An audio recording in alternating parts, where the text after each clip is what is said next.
Thank you for listening to this PodcastOne Sportsnet production, available on Apple Podcasts and PodcastOne. It's Thursday, and that means you're listening to Steve Austin Show Unleashed. Everything flies on this show, including the kitchen sink. But before we get rolling into today's podcast, let me tell you how you can resist that junk food snack and temptation. Snack with Nature Box. Nature Box makes snacks that actually taste great and are better for you. They're made with high-quality ingredients that don't have any artificial colors, flavors, or sweeteners. And they got something for everyone. They got snacks like sweet blueberry almonds, coffee kettle popcorn, and garlic bread cheese crisps. And Nature Box recently improved their service. Now you can order as much as you want, as often as you want, with no minimum purchase required. And you can cancel anytime. So go to naturebox.com and check out their snack catalog. There are over 100 snacks to choose from, and they're always adding new snacks too. Just choose the ones you like, and they'll deliver them right to your door. And if you ever try a snack that you don't like, Nature Box will replace it for free. And right now, you'll save even more. Nature Box is offering 50% off your first order when you go to naturebox.com/podcast. That's naturebox.com/podcast for 50% off your first order. naturebox.com/podcast. The following program is a PodcastOne.com production. He started in a small town in Texas. Worked his ass off to become one of the most famous wrestlers of all time. We're going to take care of business tonight, and that's the bottom line. And now he's dominating the world of on-demand audio. And he's doing it for the working man. This is a damn good outlet for me to spew the bullshit off my brain. Yeah! This is the Steve Austin Show. Unleashed.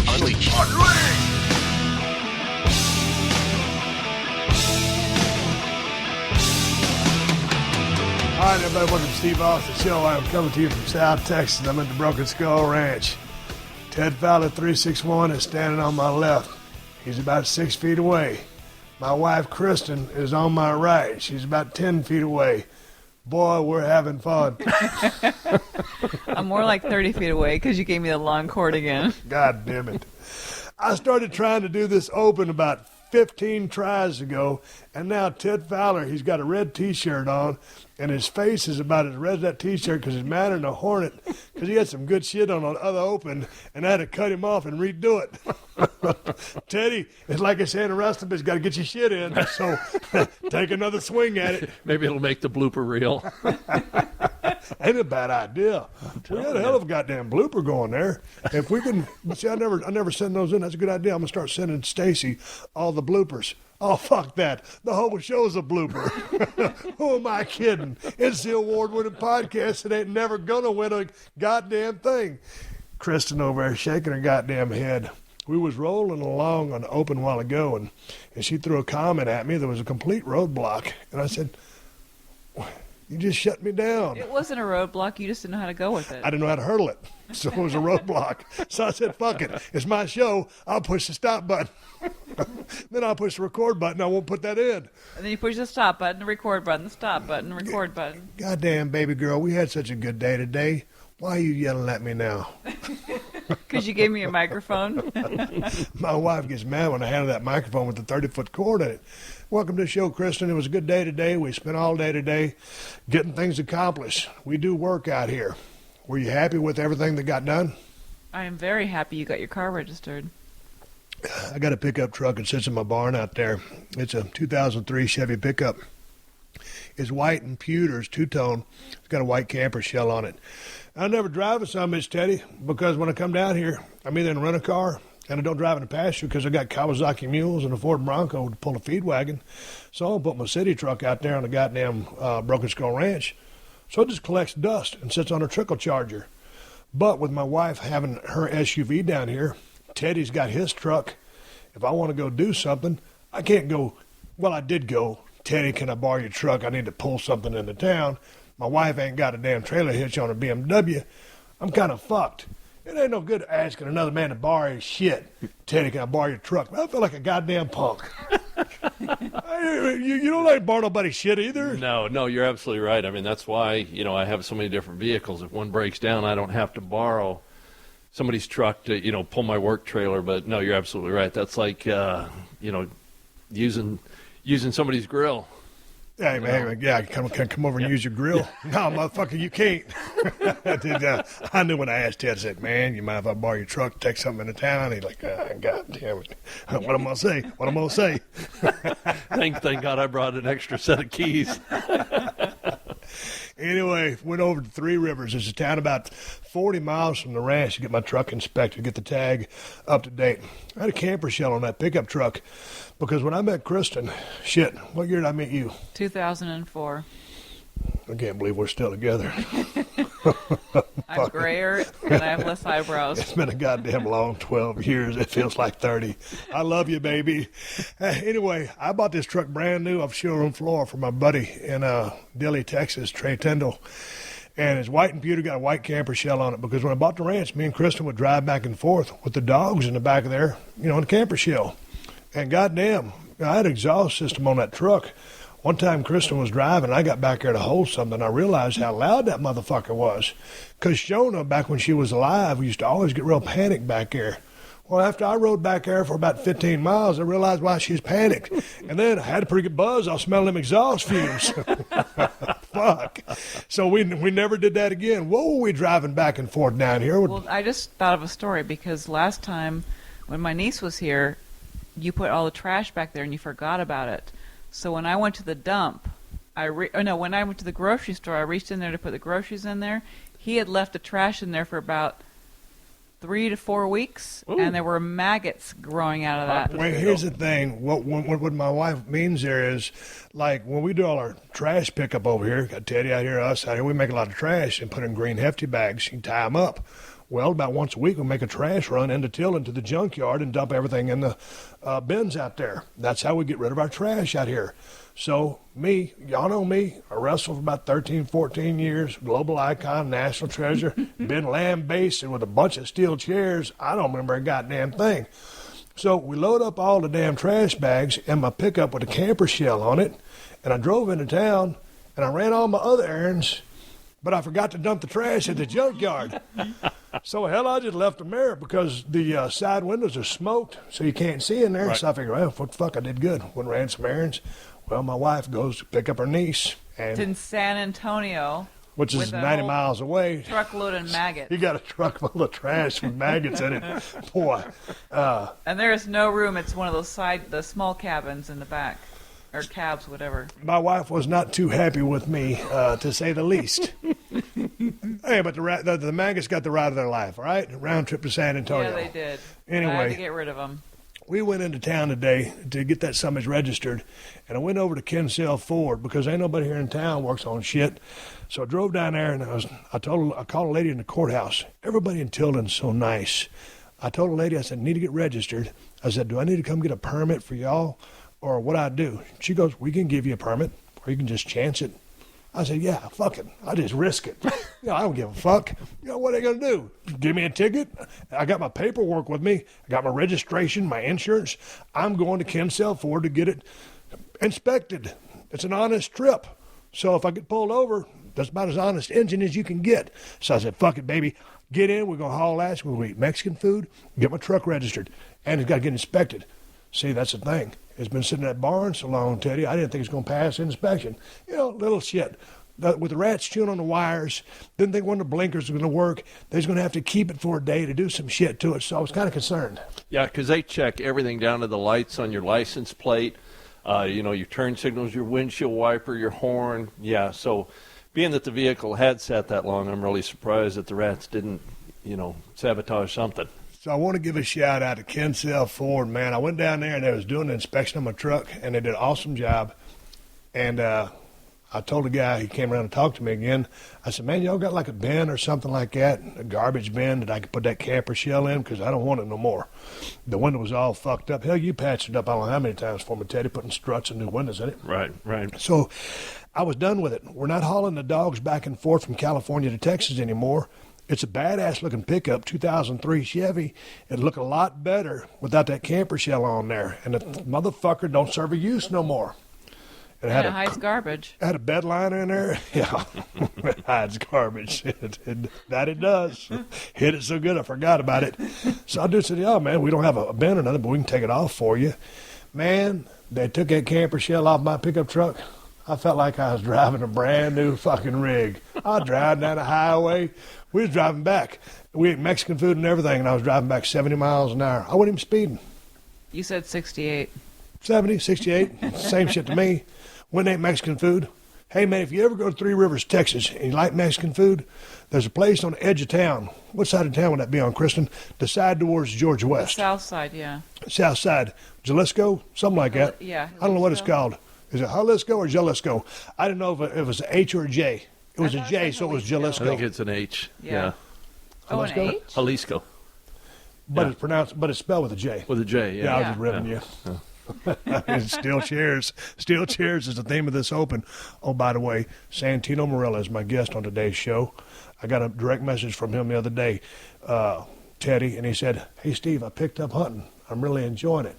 And Teddy came down to Tulsa, Oklahoma one time with me. We was doing a WWE Stone Cold podcast, and we sat across the catering and talked to Santino Marella. He's one of your favorite WWE superstars. Why? Yeah, I loved his character. I mean, he was just a funny, good comical, bits that he would do, and the thing with the sock, the old knit sock, make it into a snake or the snake, cobra yeah. or whatever. Yeah, and I mean, he was just he His cracked me up. timing is impeccable. His delivery is priceless, and his conviction. And plus, I don't know, he's just one of those motherfuckers that makes you laugh. Yeah.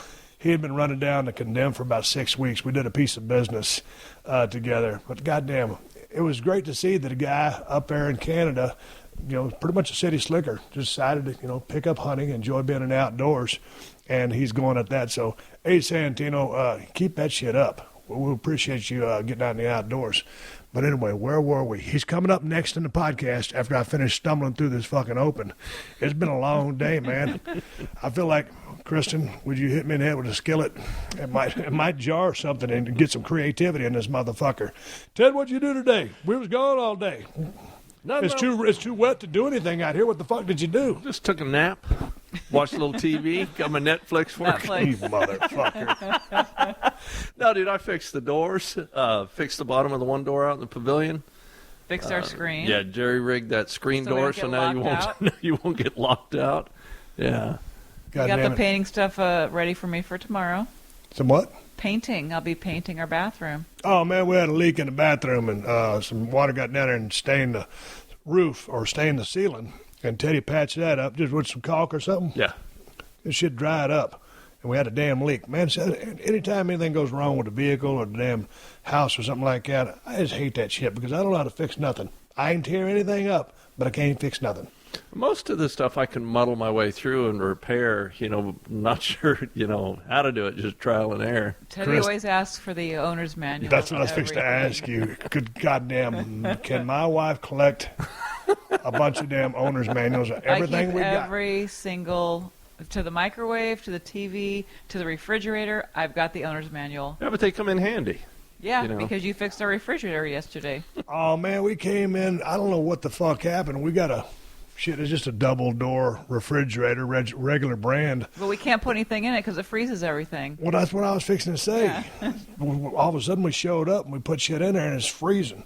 It's a stand-up refrigerator, but it's acting like a freezer because it's so goddamn cold. Yeah. Me and Chris are in there inside. You get those little slide controls on the wall. Right. Well, we did all that shit. We're so proud of ourselves. Oh, yeah. Well, there we go. We fixed it. And shit, goddamn, I could go to crack an egg, and the motherfucker was frozen, stone cold solid, no fucking kidding. It was already cracked. I said, well, fuck this. Teddy, Kristen, you said, Teddy, come over and see if you can fix this refrigerator. Yeah, he said, you have the owner's manual? I said, I sure do. Goddamn, man, I tell you what, you can collect an owner's manual like nobody's business. And then, today on my damn Chevy Z71 pickup, I don't know how, maybe it's when the battery run down, but when it reset, like all my little, the LED writing, On your little shows your odometer, and all that stuff, now it was in Spanish. And I was sitting there looking at the Spanish, and I got the owner's manual out because I'm good about keeping my owner's manuals in my glove compartment. And I'm doing the exact fucking thing Teddy did, was going to do, and I couldn't get that son of a bitch to go back to English. What the fuck did you do? Just read the owner's manual a little differently. That's a real coy way of saying you're a stupid motherfucker, Steve.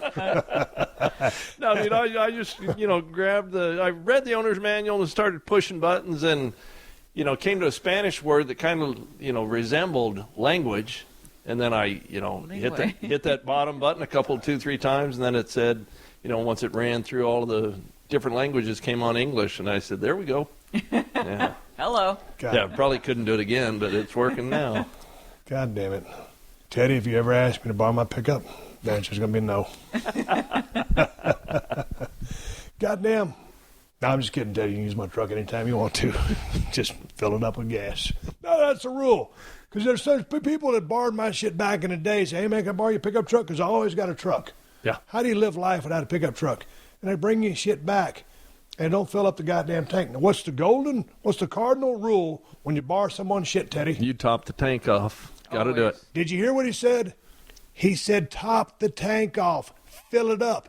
You just don't replace the gas to the... If you pick it up and it's got 3/4 of a tank, you don't just put 3/4 of a tank in it. You go ahead and fill it up. If you borrow the sumbitch when it's half full or a quarter full, you fill the motherfucker up because you're thankful that you got the opportunity to move your shit, and that's how you thank the owner. Am I right, Teddy, or what? You're absolutely correct. And put the seat back in the same location that you found it in when you got in there. Well, that's pretty goddamn thoughtful there. That's for you short-legged little motherfuckers that get in there.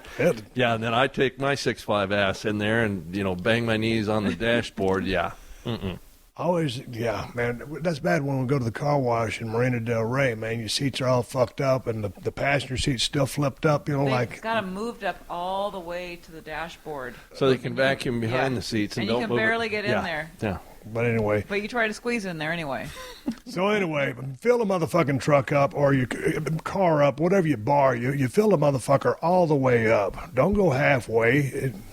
Kristen, what's for dinner? I'm making you guys salmon. I'm making myself a tofu stir fry with cabbage and lots of veggies. You guys have sweet potatoes. You have leftover stuffed bell peppers and roasted cauliflower. Goddamn. I'm glad I married you. We still on the strike for the asparagus or what? I went to the store today to see if they had asparagus. They barely had a vegetable there. No. When I said I'm glad I married you, I thought Ted was going to say, I'm glad you married her too. He goes, motherfucker, I'm hungry. We've been trying to work on this open for goddamn 3 hours. We got to get up and leave it. We're leaving here at 4 in the morning. All right. Because it's going to be 5 hours to get to Alvin. Yeah. I said I'd be there between 9 and 10. So we're going to be there between 9 and 10. Oh, yeah. Yeah. No, I'm sure we will. Passengers, you know the golden rule about being a shotgun passenger, right? I'm the navigator. I'm the navigator. Navigator, and you ain't sleeping. Nope. And I'm looking out for cops. I told Teddy to get an audiobook so you guys can listen to it on the way over. I know you said that, and I was thinking about that one book you got from me on audiobook called Art of Racing in the Wind. Yeah, no, Art of Racing in the Rain. Art of Racing in the Rain. It's a sad... But you guys will be crying the whole time. I know. That's what we show up. We're going to show up at UBC Power Sports, and we'll crying like a motherfucker. Eyes all red and puffy. They'll be like, these guys have been smoking dope or something the whole trip. Hey, Steve, what's wrong? Did something happen? No, I'm wiping the tears down my eyes. Nothing. You know your nose gets all fucked up when you cry.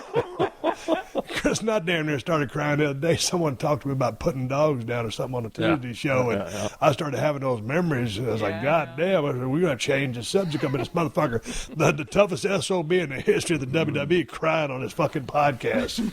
As C.T. Fletcher would say, I got a low tolerance for pussies. Goddamn C.T., you ought to run for president of the United States of America. All right, let's get into some business here, man. I got to take care of one more sponsor who also happens to be a close personal friend of mine, Diamond Dallas Page and DDPY. Dallas has changed thousands of lives with his DDP yoga program. And I don't just mean the pro wrestlers who love it, like Jake the Snake, RVD, Kane, and McFoley. Also the carpenters out there that love it, like Ted Fowler 361 in Rockport, Texas. Yeah, Teddy does DDPY. So all the people all over the globe, just like Teddy, that want to live a healthier life. and DDPY can do the same for you. And since it's the holidays, DDP is offering up a great deal on DDPY. Buy a max pack or a combo pack and get a second for 50% off. And of course, when you buy the DDPY DVDs, you'll also get 3 months free access to the DDP Yoga Now app. And that means you can do DDPY right from your phone or tablet anytime, anywhere. So if you've been thinking about taking control of your own health and fitness going into the new year, now's the time to do it. Take advantage of this great deal at ddpyoga.com/Austin. That's ddpyoga.com/Austin. It's one of DDPY's best deals. To go along with Dallas's big love of the holidays, that guy must have over 100 Santa figures at his place down in Atlanta, GA. He's also got a holiday train that runs through his house. Dude's crazy about Christmas, so he's spreading his holiday spirit by giving you the chance to buy a max pack or a combo act and get a second for 50% off. So take advantage of DDP's Ho Ho Ho holiday sale. It's a little bit different than Teddy Fowler's Ho Ho Ho holiday sale at ddpyoga.com/Austin. That's ddpyoga.com/Austin. Commit now, change your life now. Go to ddpyoga.com/Austin and get started. Ho, ho, ho, ho. Hell yeah. Nelson Mandela says sports has the power to change the world. It has the power to inspire, the power to unite people in a way that little else does. It speaks to the youth in a language they understand. Sports can create hope where there was once only despair. It is more powerful than governments in breaking down racial barriers. It laughs in the face of all types of discrimination. I'm Chris Webber. Join me every Tuesday on my podcast, Fearless or Insane, where we'll discuss athletes, sport, and their impact in culture, politics, and society. Download on PodcastOne, PodcastOne.com, and iTunes.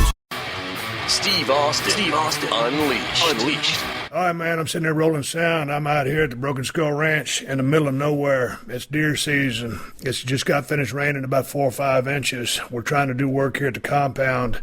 I got a direct message from an old friend, Santino Marella, and he said he just took up hunting. And I said, man, it would be really interesting to catch up with this guy. And I said, hey, man, what's your phone number? And do you have time to talk? And he said, yeah, I got time to talk. And he's busy as hell right now. But anyway, Santino, welcome to the show. How are you and where are you? Yeah, I'm good. I'm in Mississauga, Ontario, which is right beside Toronto. I'm doing awesome. 3 years ago, I knew my neck was kind of, the clock was ticking, so I opened up Battle Arts Academy. And then when my contract expired, so I hit the ground running, and I'm just out here doing my Battle Arts thing. And I just started on Sportsnet. So I'm kind of, dividing up my time pretty nicely. I am really busy. I'm crazy busy. When you say Sportsnet, what is that? Is that a sports station there? Are you broadcasting? What are you doing? Yeah. It's a national station, and they show hockey and Blue Jays, and they have a show. This company shows the WWE product, both Raw and SmackDown in Canada.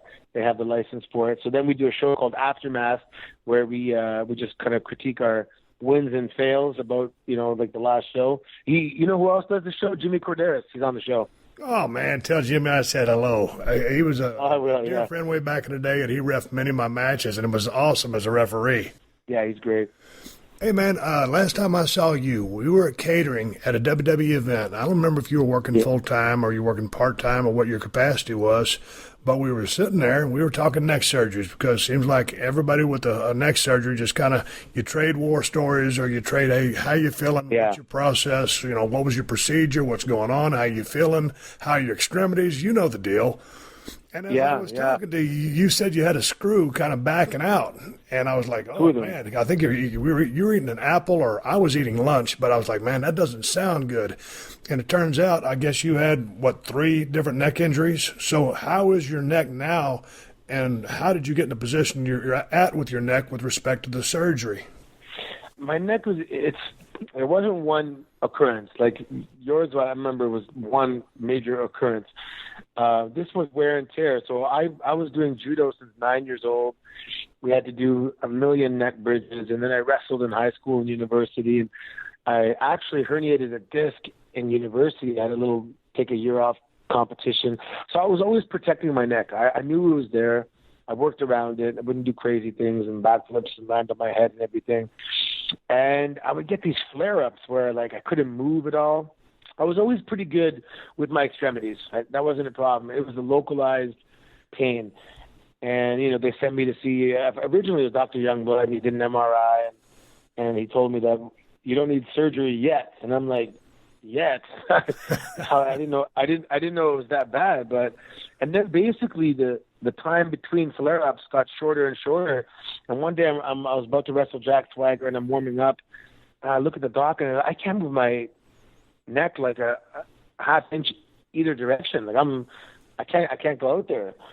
And then it was time to make the decision. And so I got a double fusion. And a double fusion, you know, there's no guarantee you can come back, but I couldn't come back to, like, let's say, play football, but because, you know, we're sports entertainment, there's an opportunity to come back.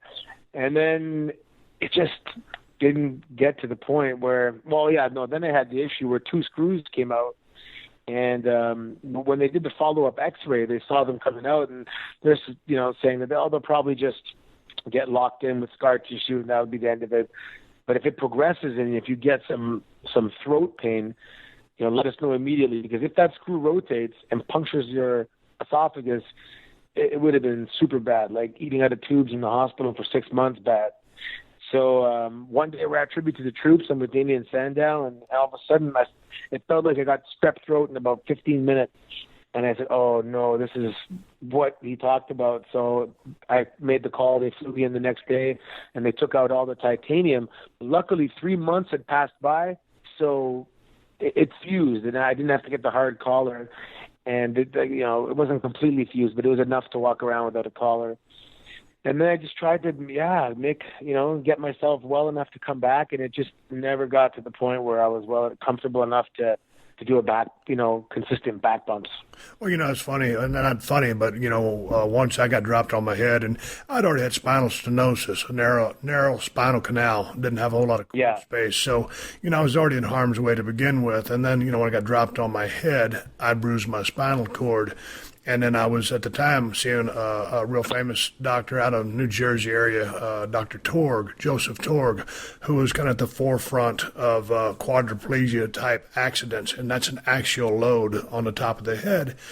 And he was saying, Steve, he goes, I really don't feel good about you getting back in the ring. This is very dangerous. You could be paralyzed. This is the number one way people turn into quadriplegics, the accident that you had. This is what happened to Christopher Reeve. And I said, but Doc, I said, I can control the bumps that I take. I don't have to do all that stuff. I don't have to take a pile driver. He goes, oh, you don't?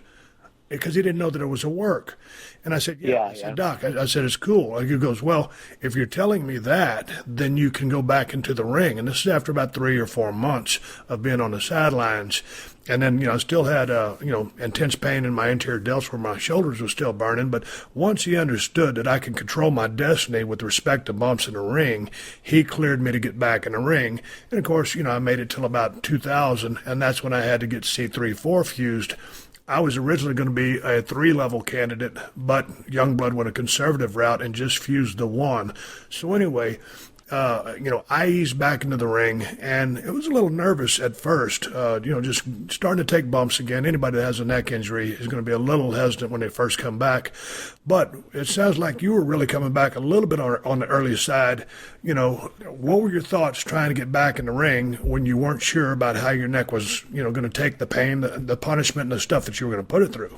Yeah, well, it's funny because, we always push ourselves more than we probably should, but that's just the nature of the beast. That's the type of people we are. And, God forbid I'm like, I'm not a pussy, fuck, I got to get in there and train. But I had let's say I tripped on something and put my hand on the table, and I still got a stinger because I was a candidate for 3 levels also. But they said if you do 3, then there's no chance you can get back. So the level below, which is like C7, T1, is also pretty bad. So I think that was the reason I couldn't get back. If it was only 2 levels and I fused 2 levels, possibly. But yeah, it was hard, man, because I'd have good days where I'm like, okay, no, I'm good, and I can do some stuff. And then I had obviously some moments where I'm like, it's not worth it. And also, if I was 27 I probably would have taken the chance, but I'm 42, so what's the point now? Yeah, but you said you went down to see Youngblood, and then you ended up getting a surgical procedure by someone else. So when Dr. Maroon. Yeah, Maroon. But when I first initially got dropped on my head, I mean, man, I was flying all over the country, and especially when it was come time for surgery. And finally, when I found Dr. Youngblood through my personal physician in San Antonio, I was like, hey, man, this is the guy. And so, but I did my due diligence as far as getting second, third opinions. Did you seek out, I mean, Maroon is the one that did your surgery, but did you get a second, third opinion so that you felt comfortable with what was going on? Well, I guess there was a team of doctors there, Jeff Bose, Dr. Maroon, and I guess I just, trusted in them maybe a little more than I should have. But I knew that it was obviously a very serious issue because my disc, which had calcified and become a piece of bone, was touching my spinal cord. So if anyone, it came to the point where I'd lock up and if I get like shocks of like lightning down my spine. And it just, the last thing was Rusev gave me one of those, the Accolade, like the camel clutch. Yeah. And it was pulling my head back, and I tap, and he holds on to it longer, and the pain was ridiculous. And that was actually my last match. It just flared up, and I couldn't move. I could not move at all. So I knew in my heart that something had to be done, and I guess that's why I kind of trusted their opinion. The only thing that bothers me is over tightening the screws or whatever you did. That's come on, that's. Can't be doing that. Well, how are you with riding off into the sunset and hanging it up and moving on to the next endeavor? You know what? I was actually surprisingly really good with it, and one of the reasons was when I was off with my neck, I was home focusing on battle arts. So I really literally hit the ground running. When it was kind of like I was talking to my wife. I'm like, man, if I go back on the road, it's going to be tough because I'm managing this and that and then it was a nice, neat 10-year career. I had a definite life before, and I'm looking forward to life after wrestling. I miss obviously being with the boys on the road and Googling a local Gold's Gym and a Denny's and that kind of stuff. But that's really the only. I mean, I miss the actual matches, of course. But the BS and long days at TVs and all that stuff, I don't miss that. I don't miss that too much. Man, I always thought that you were so damn funny in character. I just thought you were natural for a TV series or some acting. Did you ever pursue that? And did you ever have any some bites or nibbles at that? Yeah, well, I did the one movie with Larry the Cable Guy called Jingle All the Way 2, and I actually just got my headshots last week. So I just got a local agent for the first time. And I'm going to try to do some cameos and some commercials or even small parts. Because Toronto, they call it Hollywood North because of the tax incentives. There's at any time, 10, 20 movies taking place in the city. So there's a lot of work up here. And I don't want to commit to something too long, but I'll definitely go do some cameos. I enjoy acting. I enjoyed playing the character Santino. And the only problem was that I was one character. And I always wanted to challenge myself and have many different roles, but when it came to Santino, I was one character. Hey man, how did you come up with that character? I mean, we did a segment together when The Condemned came out, and of course, boy, you just thought it was the worst thing in the world. And there's a couple times I almost lost it in the ring, and the crowd was really buying in. And how did you create the Santino Marella character? I know how you got the name. I can read Wikipedia and find that out. Tell me about the character, because it was outrageous and it was just awesome. Yeah, it's funny. So it's basically geographically influenced because growing up here in Mississauga, pretty much all my friends, their parents are from other countries. So my best friend's Croatian, my neighbor's Greek. My dad came from Italy. Across the street, they're Portuguese. So I went to this high school of all first-generation Canadians, and all our parents have these accents, and they, try and show the kids that they know the language, and they'll say funny expressions, and they'll butcher it. And, Santino was first a babyface, and it kind of wasn't really catching on. They had some doubts there. So then, they said, well, let's turn him heel, and if that doesn't stick, then who knows, maybe repackage. And Vince just thought that me being a heel with this accent was hilarious. So that bought me enough time to kind of then to get to know the character and develop the backstory of where he's from, and then it's funny. Santino kind of evolved over the years. It was a little bit Nacho Libre for a couple of years. There was a little bit Borat for a couple of years, and he kind of morphed a little bit. Was Borat influential in that character at all, or? I think it's just the fact that it's that immigrant, broken language type character, kind of almost universal accent, Once you developed the Santino character, the gimmick, and when you were in character, did you feel in a safe zone? Because I never saw you break character, and you seemed very comfortable in it, and that's who and what you were. That's funny that you say that, because I cannot screw up as Santino. It's a fail-proof gimmick. He's an idiot. Even if he makes a mistake, it's okay because it's Santino. Yeah, no, it's funny because when I'm being asked questions as myself, I can often stumble or say, I have to think about it. But when I'm Santino, the answers are immediate, and they're funnier than when I'm just being me. Hey, all you comedy fans out there, and I'm guessing that's pretty much everyone listening to this here award-winning podcast, and they ain't never won a damn thing. I got something for you. CISO. SEESO. CISO. CISO is the new ad-free streaming service bringing you all the comedy you can handle for $3.99. You get a near endless supply of top-shelf stuff, exclusive originals, face-melting stand-up, next-day late-night shows, and a catalog of classics. And with CISO, you can get your laugh on anytime, anywhere. They got every episode of Saturday Night Live, including brand new episodes the day after they air. CISO has The Tonight Show starring Jimmy Fallon, the entire Monty Python catalog, and classic TV shows like 30 Rock and Parks and Recreation.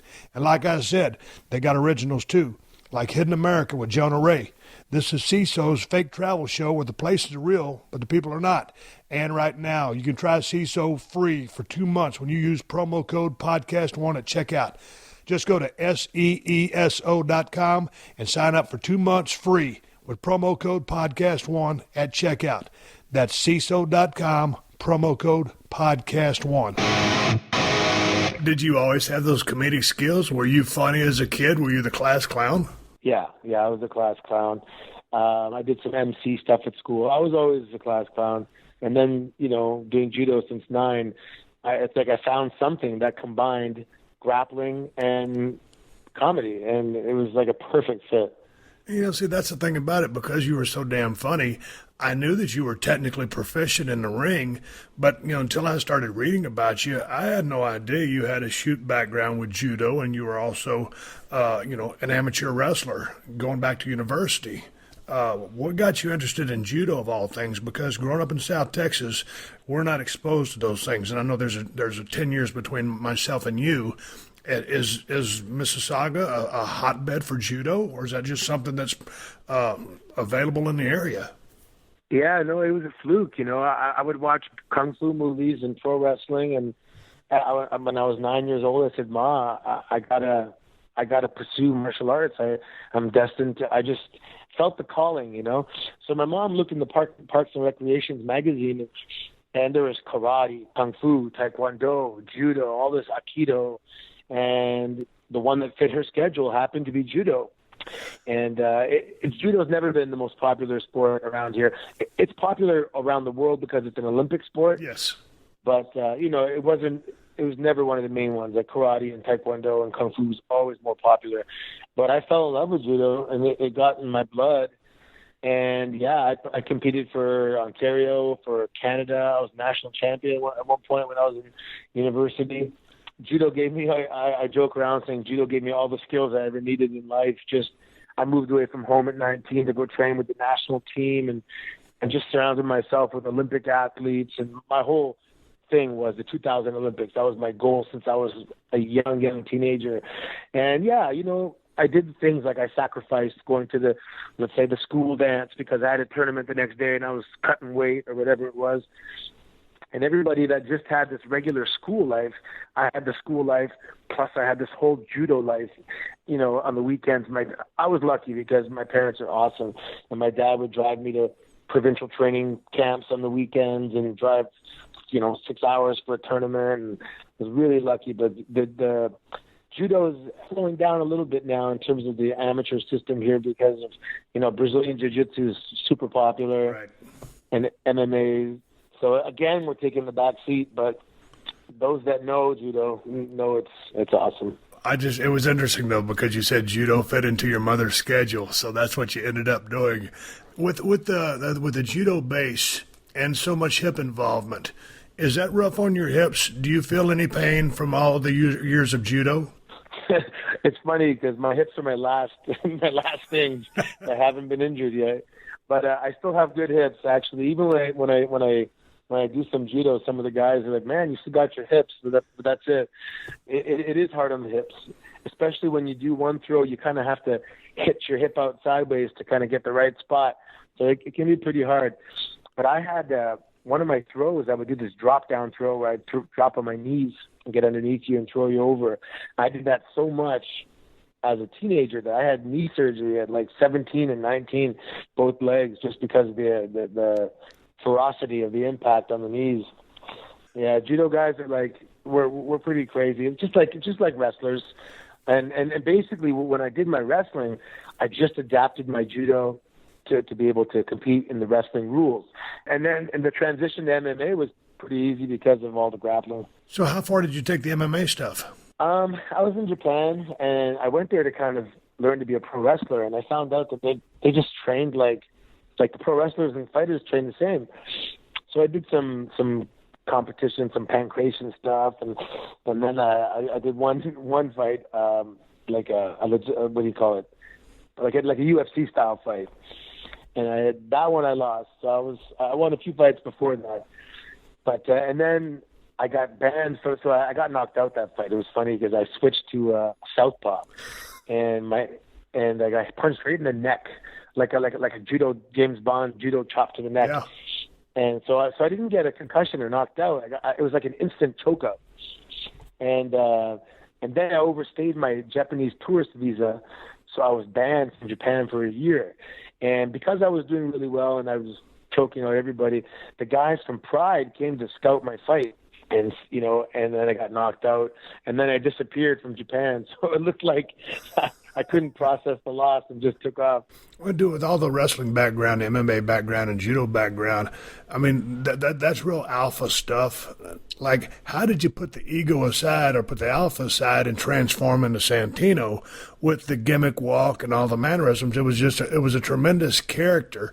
But how did you put all that aside to go there with Santino? Because I don't think a lot of guys could have done that. You have so many guys that come from shoot backgrounds, and they can fill gaps because they're premier wrestlers, but their mindset is, I'm a real wrestler, and so they don't really advance as far down the pro wrestling ranks as they should because of their ego. Shelton Benjamin comes to mind, Bobby Lashley, like tough guys, badass, wicked wrestlers, and in the back of their head, I could tell they wanted to say, well, if this was real, I'd be the champion, But it's not real. It's entertainment. And I had a coach called Rip Rogers, and Rip said, take all that goddamn judo bullshit and leave it at the door. This is phony bullshit.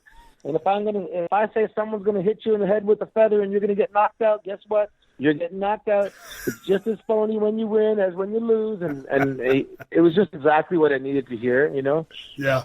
And but it was because I did this Russian shoot fighter gimmick back in OVW, and there's some stuff online about that, and people are like, "Wow, why didn't you do this gimmick?" And of course, I wanted to be a badass wrestler, and guys like Eddie and Dean and Benoit and all those guys, and just Dynamite Kid. But I started wrestling pretty late. I started training at 28, and I had my first match at 29. 30, I was in Japan. 31, I went to OVW. 32, I got signed. 33, I debuted. And I'm still green at 33. Yes. So I was pretty appreciative of the opportunity. And I wasn't, I never knocked on the door and said, hey, Vince, I'm pissed off. Or I actually knocked on the door one time and said, hey, Vince, I just want to let you know everything's okay. Because everyone that goes in there has an issue. And I was happy. I said, hey, you can give me lemons all day. I'm going to make you the best lemonade you ever tasted. Any other pearls of wisdom from Rip Rogers? Oh gosh, he's the best. He's like a prodigy. I got to tell you this one. I got to tell you this funny story because this is unbelievable. So there's this guy. His wrestling name was White Power, and he's from Alabama, and he met this girl, and 2 weeks before they met, she got pregnant. But, she didn't know for a while. Then she was scared to tell him, and he just thought she was gaining weight. And so he's telling me this one day. Now she's like 7 months pregnant. He's like, yeah, my girlfriend just told me, she's pregnant. I'm like, whoa. So we go to morning practice. We used to do this morning practice, a private class. Rip would come straight. He worked all night in a Circle K, like the night shift, and he would come at 8 a.m. and you throw him $20 and you get a little private session, and it was amazing the amount of knowledge he was giving us at that time because the individual attention. So I walk in and I go, Rip, I go, guess what happened to Power? And he looked at him and goes, fell in love with the pregnant girl. And I'm like, how is that even an option? How did you guess that? And he blew my mind. He's like I don't want to say idiot savant because he's not an idiot, but yeah, he knows what's up. Yeah, he knows what's up. He'd been around the horn a few times. Well, what got you interested in the business to begin with? I mean, I started watching in South Texas when I was 7, 8 years old. Were you watching WWF or whatever back in the day? Yeah, but all we got on our TV was WWF. And, I have an older brother, 3 years. And to be honest, pro wrestling, it's funny because, my mother's side is a French-Canadian up in Ontario, and my dad's side is obviously from Italy, but everybody watched wrestling on the weekends. So, Hulkamania, fell in love with it. When I was a kid, I would stand up on the chair at dinner and have somebody introduce me to the table, just to do an introduction. And I love the show. It's funny because I remember being like, 13, 14, saying, I know I'm an artist, but I can't sculpt, I can't paint, I'm not a musician. And then later in life, I go, my canvas is the wrestling canvas. I'm that kind of artist. And if I could sing better, I would have saved my neck. But that was my art form. So what was your introduction to the business, or as far as training for it? Was it straight down OVW? How'd you start? Oh, no. Yeah. So I'm at Concordia University, and I meet this guy, one of my best friends to this day, Jordan, and his dad was Don Koloff, this a wrestler. He's from Bulgaria. He was a multiple-time world medalist, and he was wrestling in Calgary when WWF kind of acquired Stampede Wrestling. And he was one of the 6 guys. Stu said, take this guy, he's a good hand, whatever. No sense of humor, my coach, Don Koloff. Yeah. But like old school crowbar. If anyone came to the dungeon, there was go wrestle with Don, and he would. Don was the man. He's still the man. He's still a tank. He's like 68. He's all neck. He's awesome. So anyway, his son was in my wrestling team, and when I found out his dad was in the WWF and had this little private school just north of Toronto, and I was like, the bells were not. I just went, oh my God! I just found my goddamn destiny. And the feeling was very eerie now that I look back, because that was it. I found it, and I had to graduate university and do all that stuff, and I knew what I was going to do, and I set out and I trained with him for a year, and then I realized that the Ontario indie scene at the time was, there's no social media, right? So no one's seeing any of the stuff you're doing. So I had to go and put myself in front of the right eyes, and that's when I packed up and knelt down and told my daughter, Daddy's going on a mission, and I'm going to be back. And when I come back, I'm gonna bring you to Hollywood. And we went out there and we went on a mission. So you had a daughter at that time? Yeah, I had a daughter during university. So when you started training, and you said you were training there for a year, my training was training with about 25, 30 other people in the same class, let's say. And yeah. ring time was limited. So we learned a little bit of chain wrestling, but first we learned how to do flat back bump, a little bit of tumbling, and really that was about it. And then kind of school was over, and, I made my debut, and I was underprepared just because I was so damn green. What did your training consist of where you said you found your damn destiny? Well, in the beginning, so the coach, Don Koloff, we call him Coach, he had a gym, and he had one of the first cages. So I would go, and I'd be grappling with his son and another guy who was like a world Sambo champion, and we'd just be doing the MMA side. But there was a pro wrestling ring on the other side, and there'd be some of his students, and it was a small group. Like, when I trained, there was like 4 of us. Right. And so Coach had this little gym that was kind of a little hangout man cave. He loved, to get in there and teach some stuff. And then I thought it was too small because I'm one of the smaller guys in the locker room when I was there. And he goes, "No, Owen Hart was your size." And I said, "No way." I said, "Well, if this is not going to be an obstacle, then, I'm in." This was a decision before. And then we'd go up every Tuesday, Thursday, and half the class was amateur wrestling and little submissions. And at the end, we'd do a little tackle drop down, get it again. And the physical side was easy. But the psychology side that's when I needed Rip Rogers. My first wrestling match, someone put in a word for me, and I had a little match in Ontario.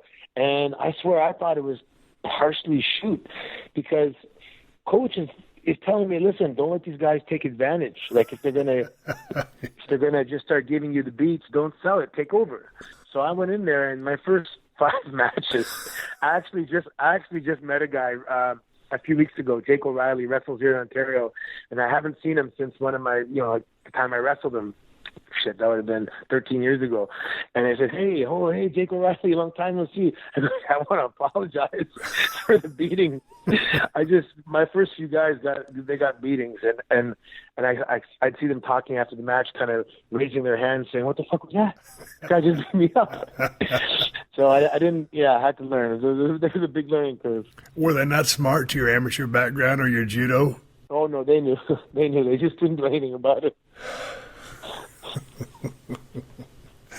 Oh, Jesus Christ. Going into my first match there in the Dallas Sportatorium, Chris Adams, my instructor, didn't even smarten us up that it was a work, because, you didn't smarten anybody up in the business back then. I mean, this is back when it was still quote-unquote real. So finally we were at the top of the sport. How old are you here? Oh, man, I was 24 years old. Oh, wow, okay. I just got finished playing college football. I was in good shape. I was a good-looking kid with long blonde hair. And, I kept, when I was watching, I was like, man, I know something's going on, but I don't know what's going on. And you got to know how to call the match in the ring and, for a finish and stuff like that. But, we protected the business back then. Did you always know that it was a work?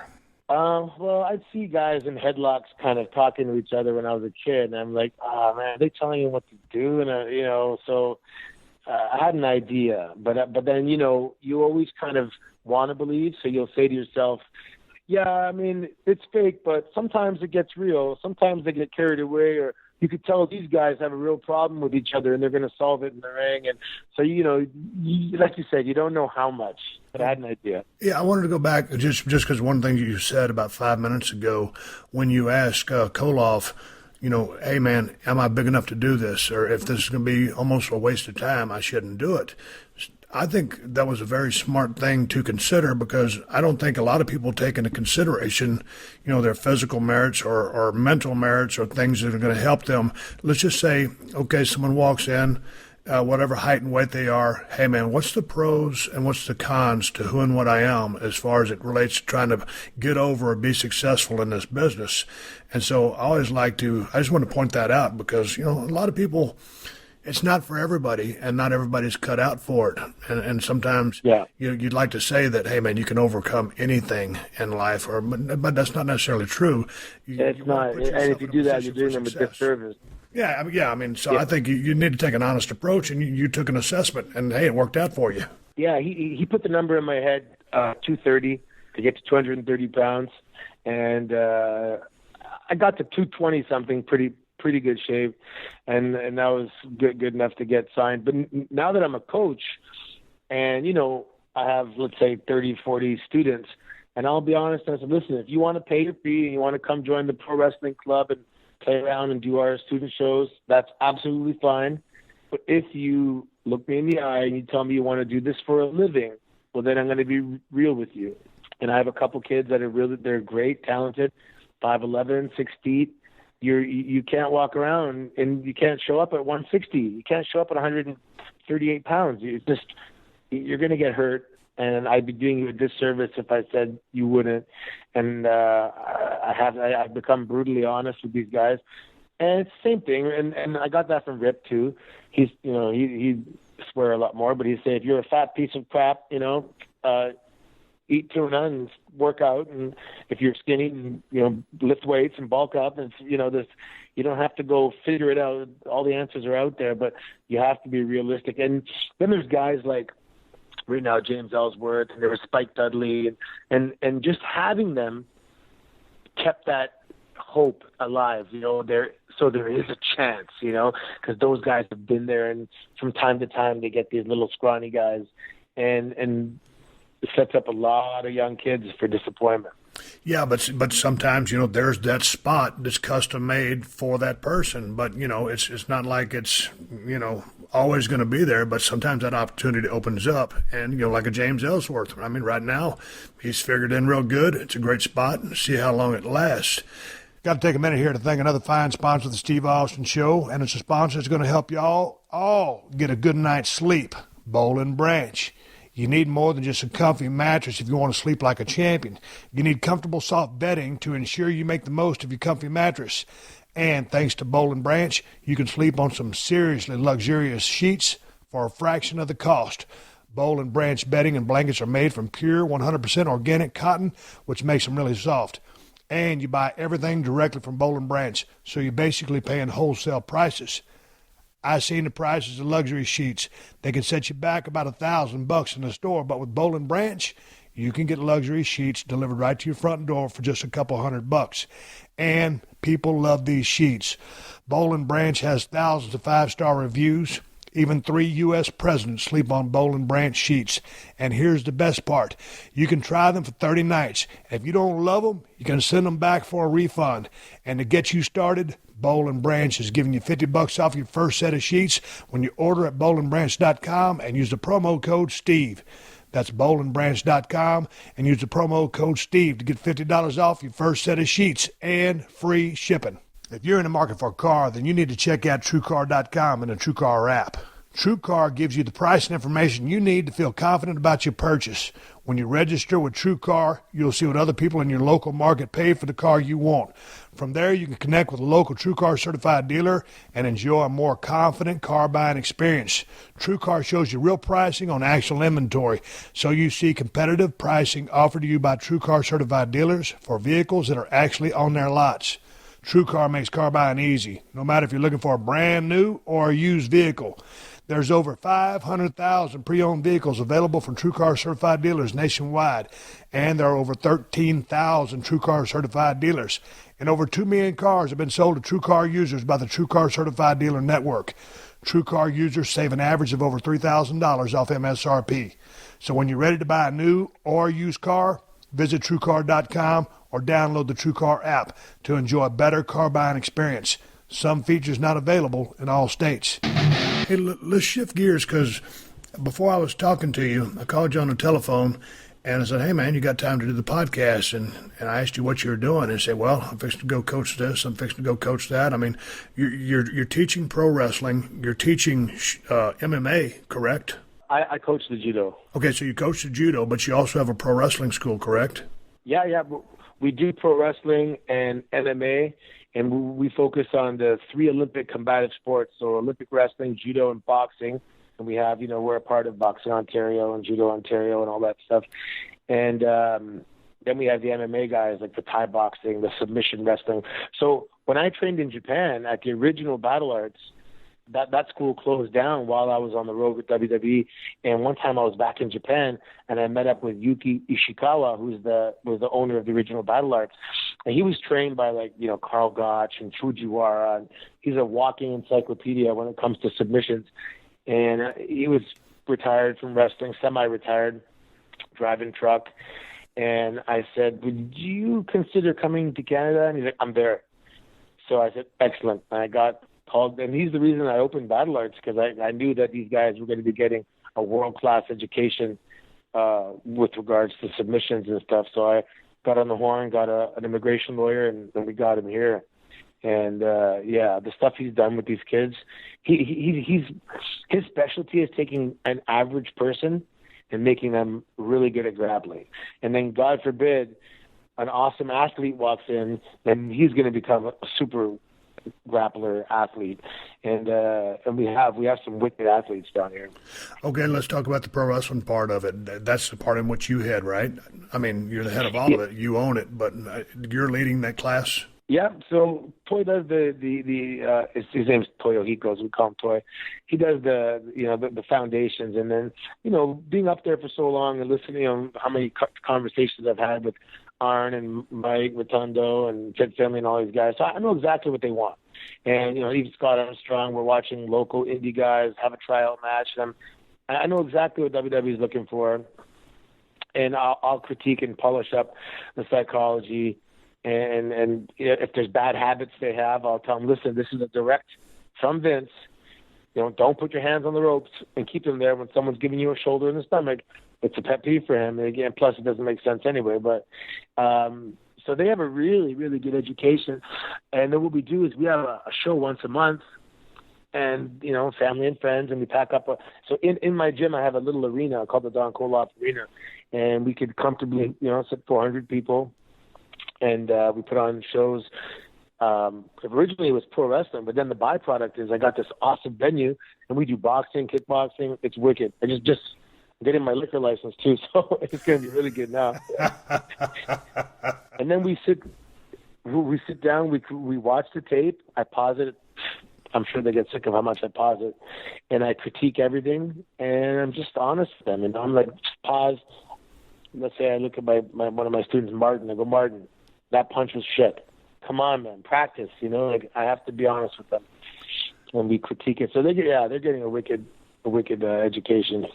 And that's the thing about it is it's hard to find someone that's going to be honest with you. This is back in the old days from when I broke in. There was a lot of guys who just wanted to, try to throttle somebody and make them do a bunch of Hindu squats and take their money and run them off. But when you have someone, like the veterans that I came up against or with, and they gave me real knowledge and said, hey man, what about this, or slow down, or just give you actual straight up shoot fact information, and not bullshit and beating around the bush. And I think you have to have that as a young kid coming up, because if you don't, you're at the wrong place.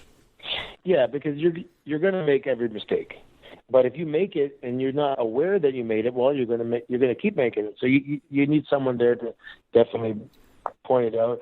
And we have this weird thing. So I guess our reputation is really good now, because we got guys from France, from Australia, 2 guys, United States, England. They come from all over the world to train with Toy and Battle Arts.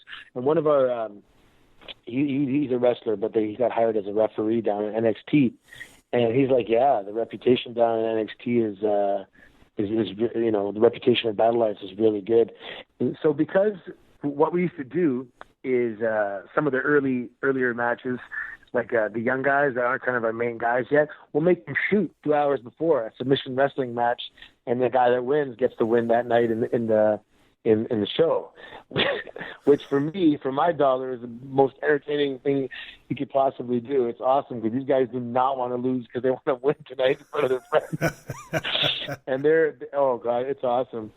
Hey, but you mentioned the trying to shoot, earlier in the day to determine who's going to win that night. I mean, that's kind of reminiscent of me when I used to go a few tours over to New Japan Pro Wrestling, and you watch the young boys out there training, and man, those guys would be shooting before the matches even, started, and that was part of them paying their dues and learning the system and learning respect. Yeah, and I remember I saw one of my matches in Japan when I was wrestling for Battle Arts. It was there was a kid's debut, and they smartened him up 5 minutes for the match, and his face was priceless, he thought he was walking into an MMA fight, and all of a sudden they go, no, don't worry, you're going to win. Hey, we talked about a little bit about MMA and a little about judo, and because anytime someone says judo, because Ronda Rousey has been, so big in the last few years in MMA. Yep. And her deep judo background and her mother's background, and she's coming back, and she's going to, fight again for the first time in a year against Amanda Nunes, who's the champion now. And Ronda comes from a judo background, so, and you with your MMA involvement, how much UFC do you follow? Oh, I love UFC. I love Ronda too. Actually, I met her at Mania a couple of years ago, and it was I was starstruck for the first time in I don't know forever. And I'm just, I walked up to her and I was like, hey, I let her know I'm a judo guy too. She was really good. She was on the national team for the U.S., obviously a world medalist. And she trained in Montreal at the same dojo I trained at after me. But judo's a small community, so a lot of my old roommates and teammates, they know Ronda pretty well. She's a tough chick. Now, I don't know if it's a good matchup for her because Amanda's a pretty badass striker. And I know Ronda is she's that kind of girl that will just become obsessed.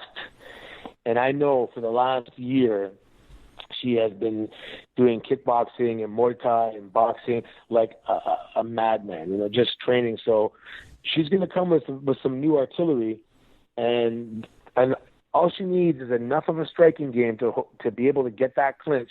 And when she clinches you, her strength is insane. Technique, this and that, right? Now that I'm a coach, I coach kids too, and I'll have 20 10-year-olds, to say, and one kid is just way stronger than everybody. And that kid's going to be the champion because people forget about the one strength is a huge factor. Some people are just stronger than others. And then when you nourish that and train hard and work out, they're going to reach, world-class levels. She's so strong. It's insane.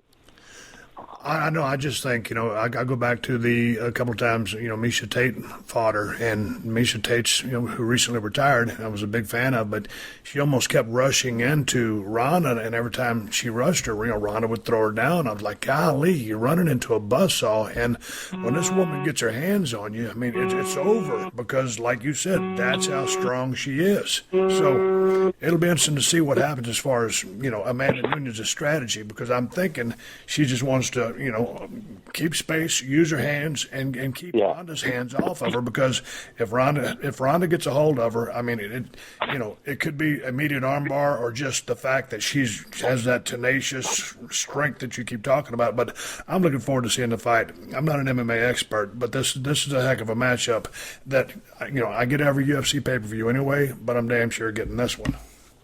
Yeah, it's going to be about which person can keep the fight in their realm. The thing is, it's hard for Ronda because if you want to get in and get your hands on her, you got to cross that threshold where you can get punches and kicks in the face. And we'll see how she. I know she watched that fight with Holly Holmes a million times, so we'll see if she has the discipline to stick to the game plan. We'll see what happens. Hey, let's shift gears a little bit before we wrap this thing up. Man, I got a direct message from you on Twitter, and you said you recently got into hunting, and that's what I'm down here in South Texas doing. And man, it was a surprising message that I got from you, because I just never figured you were into hunting at all. So what struck you to decide to take up hunting? Well, it's funny. When I was in Japan in 2004, there was a guy from Wisconsin. He was a white guy who trained with us, and so we became buddies. And he was an avid hunter. He lived in a cabin like full time, and he just educated me a lot. And I always wanted to do it. And then, of course, when I was on the road, there was no time. So I've been wanting to get into hunting for about 12, 13 years. And now that so basically, I kind of officially retired in July of this year. And I went hunting with a buddy of mine, Jeremy Latour. He's a national wrestling champion. He's actually going to have a tryout at NXT. He's about 6'6", big Chewbacca. He's like a Jack Swagger. And he's an avid hunter. He's from up in Barrie, Ontario. So we went up and we walked through the woods, and, I'm like, damn, how have I...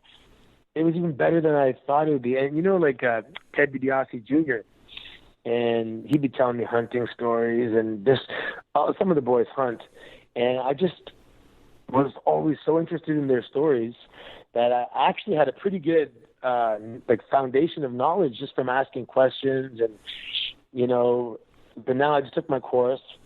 My wife is the best, and for our first year anniversary, she bought me a Benelli shotgun, and I was very impressed by her choice of weapons. It's a great choice. Yeah, and I just actually just bought my bow this weekend, and I think that's going to be my favorite way to hunt, is get up in a tree stand and with my bow, and I think that's my thing. When you said you took your hunting course, what all did that entail? Oh man, there's a place called Wolf's Den up in Barrie, Ontario, and it's the first one because in Canada, like when I was living in Tampa, I just bought a gun in like half an hour and gave him my social security number, and that was it. So here in Canada, no way, you have to have a rifle or a shotgun is a non-restricted firearms, but you have to go do a whole course, and you have to have your PAL, which is like a permission to acquire a license, whatever. And it's a pretty good course, man. I learned a lot about guns and all the different lever action, hinge action, and calibers and all that stuff, and safety. And that was one day. So we did this test, and I got like 100% because I was totally into it. And the next day is the hunting course. So it's a full day, a full weekend. And the first day was like, gosh, we were there at 6 in the morning till about 14, 15 hours. So I was tired, and I was actually stressed because I haven't taken a test since university. And I'm like, geez, I don't know how my old memory is doing, but because I was interested, I paid attention. What all did they teach you there? I mean, long story short, because, I grew up following my dad in the woods with my two brothers, and we were making a bunch of noise. I mean, that was kind of my learning and introduction. I took my, hunter safety course, but like when they teach you a hunting course and you're going for that long, what are they teaching you? Oh, so they're teaching us. Well, we talked about what's in season, what's an ethical shot. And it was kind of talking about make sure that if you're not confident about the shot, the worst thing you could do is obviously injure a poor animal and not have a clean kill. What to do if you get lost. Make sure you have your survival kit and start a fire and stay put, all that kind of stuff.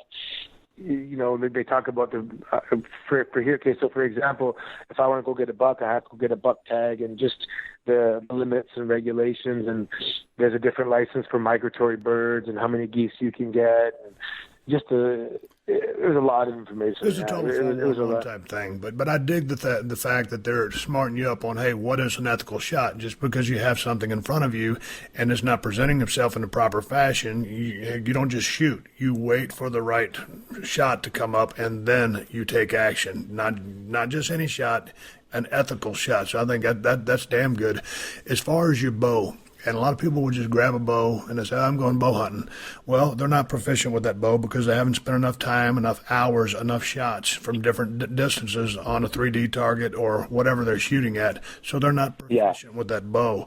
How often do you practice? I mean, you've got to love shooting to get I love it.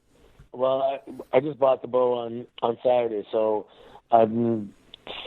Sunday was my I couldn't figure out why my left bicep was so sore because I'm right-handed, but I'm left-eyed. So I practiced all day, and we're going up shooting. We're going up to target practice, just targets this week a couple of times. I'm not gonna practice on the animals. I'm gonna make sure that I have a very reliable and consistent and confident shot before I actually go out in the woods and use it. But practice makes perfect 100%, and you gotta just get really comfortable. It was my left bicep's still a little bit sore. I guess it was a different muscle, but yeah, I enjoy it. I love it. What'd you end up getting? A compound bow? Yeah, compound bow. Yeah. What brand was it? PSC maybe. Yeah, PSC, and has a PSC Extreme or X Cross or something. It's in the car. But it was, the guy measured out my draw length, and it's perfect. I love it. Do you live in the city or the outskirts of town or what? I live in the suburbs. So like downtown Toronto is 20 minutes one way, and up north is a good 40 minutes, and I'm pure country in about 40 minutes. Man, I live in Marina Del Rey when I'm in California. Right now, I'm in South Texas. I'm at my ranch, but when I'm practicing with my bow, I haven't practiced in a while because I just had my right shoulder rebuilt, but my yard is about 25 or 30 yards wide, and so I can't shoot all the way at the bushes. So I put my target, and I'm just shooting a square target. And it's about I just use one pin. It's a 20-yard pin, and then so when I'm shooting, I have a fence. It's it's a brick fence, and it goes into wood. And then my neighbor, before I knew him, I never would tell him when I was practicing. But nowadays that I've become close with him, I'm a good shot. But in theory, I could let one fly. It'd have to go 4 foot high, and I'm always thinking he's going to knock on my door. When people put those little arrow things on their head, where it looks like I got shot through the head. I figured my neighbor's going to come over and say, "Hey, man, thanks for the heads up." But yeah. I was actually wondering the regulations. Like, it's one thing I don't know, because behind the gym, there's a huge field, like huge abandoned field, nothing going on there, and there's a big mound of dirt. And I can put a target in front of that, and I can shoot that all day. And there's nothing around there. Some police officers go up there to sleep sometimes, when they're on shift. But I don't know if I'm allowed, because it's considered a firearm here, a bow. Yeah, you'll have such different laws up there. But anyway, enough about hunting. I hope you keep up with the bow and turn into an outstanding shot. And again, glad to hear the ethical shot standard in the classroom instruction. What do you have coming up next? Oh, man. We are going to be doing something with the Fight Network next year, because it's a Canadian company, and they need some Canadian content. So Scott Demore and I have become pretty good buddies over the last few years, and we're going to put together an elite Ontario indie wrestling program, and so that's in 2017. I just started with Sportsnet, and that's going great. Yeah, I'm just, this was my first. This year I had my first garden, because I'm home now to water it. I'm just going to be enjoying the outdoors, and my wife. She is my new wife, but we want to have babies. So that takes up some time. And hopefully next year we'll have a couple little bambinos running around. And I'm really just enjoying this new chapter of life after wrestling. And I love being a coach. I didn't think I'd love it that much. I never considered myself a coach. I love sitting the kids down and just trying to come up with the perfect phrase, the perfect sentence that just sparks this kind of passion and just to give them the aha moment where I said, listen, if you do this, this, and this, and if you're hungrier than this guy, you can be the world champion. And I'm not saying it to kids I don't believe it to. And just seeing them go to tournaments and overcome their fear and win a match, and being a coach is really, really rewarding. Well, where can people find out about how to sign up if they're looking for pro wrestling instruction or judo, whatever? Oh, yeah, the battlelightsacademy.ca. That's our website. And, I use my social media like Twitter and stuff to kind of update everybody on what's going on with Battle Arts. And it works because, like when I was at Mania last year, I'm doing a signing and every single person is asking me about Battle Arts and stuff. So obviously the word's out there. And we'll be breaking into the MMA scene this year. Some of our fighters are just about ready to go and do some serious damage out there, especially heavyweights. And on Twitter, you are at Milan Miracle, correct? Yeah, Milan Miracle, yeah. And Instagram is The Milan Miracle. Hey, man, it was good talking to you, good catching up with you. I wish you all the luck in the world with your hunting endeavors. And, man, when you get out there in the wilderness, sometimes it's easy to get turned around. I've been turned around plenty of times since I'm talking to you on a microphone. I found my way back. So have fun out there, be safe, and sometimes you're watching out for other people because, Jesus Christ, you'll run into some strange people in the woods, but hopefully it'll all be good. Yeah, I'm actually holding my hand, my compass right now, and they did some of that stuff. Yeah, I'm going. Obviously, there's some danger there. So I'm going to be very careful. I didn't make it this far to get messed up in a hunting accident. What happened to Santino Marella, man? He got lost on his first hunting trip. Hey, if you get lost, just turn into Santino Marella, and you will automatically find your way back because he's the guy that never messes up. Yeah, I'll find my way back by accident for sure. Hey, man, it was good talking to you. My pleasure. Thank you so much, Steve. All right, everybody, give me the go-home cues. Time to wrap up this podcast and ride off in the sunset and get ready for my journey tomorrow to go to Alvin, Texas, to UVC Power Sports, to Shannon Tracy and the team over there. They're going to transform Buck the Mule, my badass Kawasaki Mule, into a monster machine. It's bad enough already. We're going to make it even bigger and badder. So it's going to be a road trip for Ted Fowler 361 and myself. 5 hours there and 5 hours back. So we better have something to talk about after this journey. We will see what ensues on the podcast here in about a week. Hey, I want to thank Santino Marella for joining me on the podcast today. Podcast happened out of the blue. The man picked up hunting, sent me a direct message. I said, shit, I might have called this guy. Let's just have a conversation. So that's what we did. It's good to see that he's out there in the outdoors enjoying himself and all the good things he's got going on in battle arts and with his personal life. Santino, I wish you all the best. You can follow him on Twitter at Milan Miracle. And I'm going to give you guys a video to watch that involves Santino Marella and myself. If you go to YouTube, just type in Stone Cold versus Santino Marella 11/5/07 at Monday Night Raw 1 and Part 2. Long-ass segment. I just made the Condemned. It just came out. Santino was out there burying the movie for about 6 weeks or so, and I finally make my appearance for a confrontation. And that son of a bitch is funny as hell anyway. All the times he's running down the Condemned, I was watching him on Monday Night Raw just cracking up. Just being out there in the ring with him with that damn accent. Well, it's a real accent. He's Italian, but goddamn, he's funny. His timing is off the charts. So that's what I'm giving you to watch. And thank you, Santino, for the conversation today. And, hey, get your compass out and your GPS. Don't get your ass lost out there in the woods. If you do, I have to come out there on my Kawasaki Mule and find your ass. Hey, ProWrestlingTees.com/Steve Austin has a bunch of brand new T-shirts, and they're all the ones I wore to film the new season of Broken Skull Challenge. The new season of the most badass TV show on the air right now has started, and we got another new episode this Sunday night at 10/9 Central on Country Music TV, CMT. Also, the best IPA on the planet is Broken Skull IPA at El Segundo Brewing Company. You can also get it, if you live in California, at Whole Foods and Total Wines. If you don't live in California, check InsideTheCellar.com and see if they ship to your state. And I appreciate y'all supporting the sponsors of the Steve Austin Podcast because they're the ones that let me do this for you free twice a week. So big thanks to DDPYoga.com. Buy a max pack or a combo pack and get a second for 50% off at DDPYoga.com/Austin. To Bowl and Branch. Get $50 off your first set of sheets and free shipping when you use the promo code Steve at bowlandbranch.com. To NatureBox. Go to naturebox.com and use the promo code podcast to get 50% off your first order. To CISO. Go to CISO.com and use the promo code PodcastOne to get 2 free months at sign up. And, of course, Amazon, who have been supporting the podcast since day one. Amazon is the best place to get the Cold Steel Broken Skull pocket knife, just $75 for the most badass pocket knife on the planet.